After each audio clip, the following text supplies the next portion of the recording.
Ito po, sir. Okay na kayo mga brother? Okay na? Sabi niyo, okay na?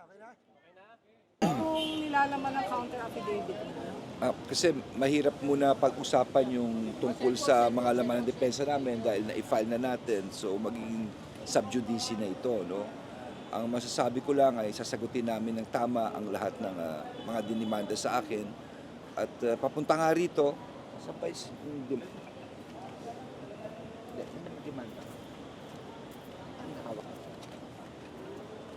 Nakatanggap na naman ako ng marami pang demanda. sir, anong demanda pa yung sinampas sa inyo? Ito sa ombudsman. Related din doon sa ano? Lahat ito tungkol sa KOJC. No? So, kung titignan po natin ito, no, pakihawak lang. Buksan natin itong isa. Sir, sinong nagreklamo sa inyo? Tignan natin, ha? Tignan natin.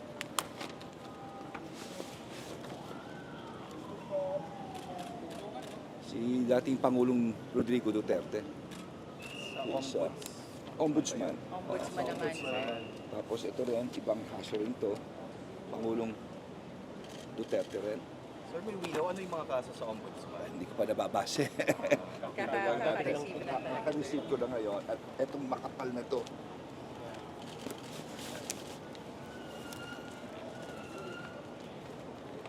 KOJC. Ombudsman din. No?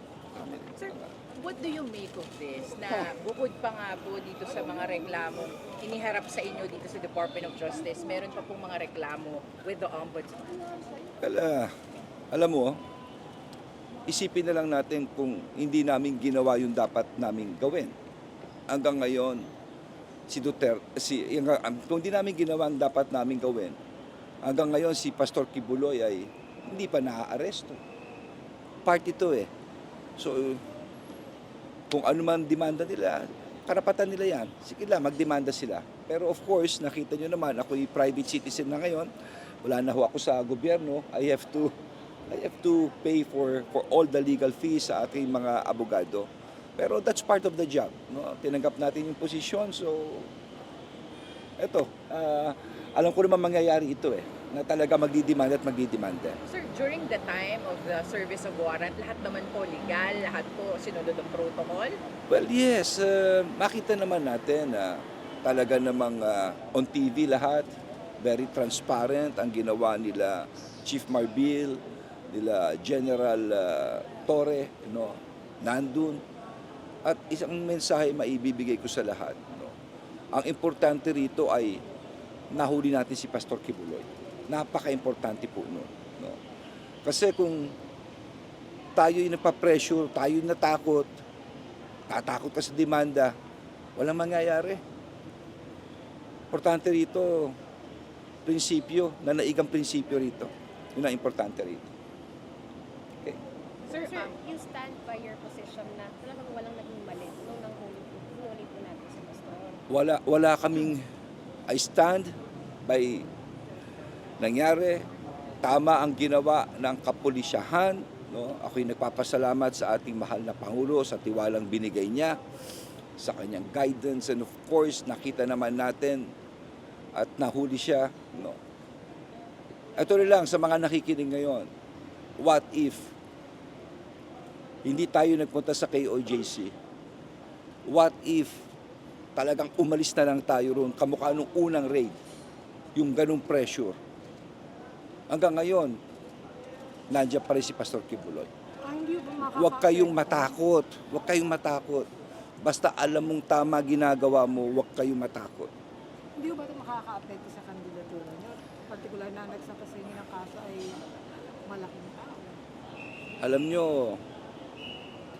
wala akong pakialam maski sino magdemanda eh. Basta alam mong tama ginagawa mo at prinsipyo eh, hindi ba?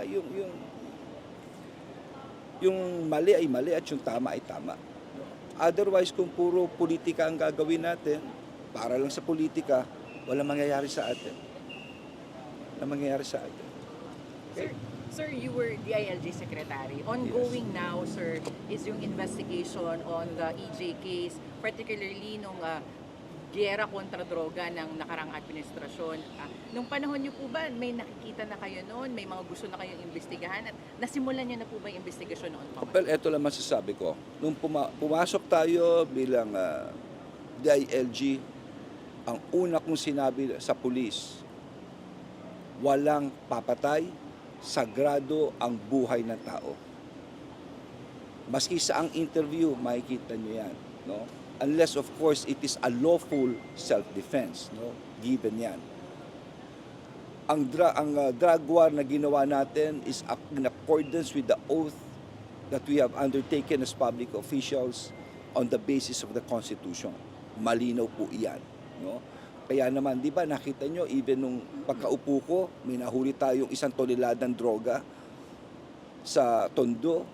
And then, nag-usap kami ng Pangulong Bongbong Marcos, at that time si Chief PNP Azurin.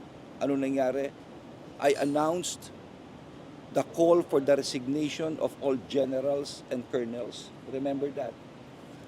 18 rito, tinanggap ang resignasyon. At kung di ako nagkakamali, 4 summarily dismissed from office. At during my time, hanggang ngayon, 54 may pending cases pa rin sa National Police Commission. Pinapakita na ang cleansing ay within the law. No? Nililinis talaga namin ng husto ito. No? Importante yun. Yun ang makita ng tao. Hindi pwedeng shortcut dito. No? Tandaan po natin, 2 ang mukha nito. Isang supply side reduction, isang demand side reduction. Yung supply side, bahala na po ang pulis dyan, ang PIDEA, ang NBI para manghuli. Yung demand side, tayo pong lahat yun. Ang komunidad, ang eskwelahan, ang simbahan, no? Lahat po tayo dun para mga bata wag malulumpo rito. So yan po ang approach na ginawa natin. Okay? Maraming salamat sa inyong lahat. Thank you, sir. Thank you.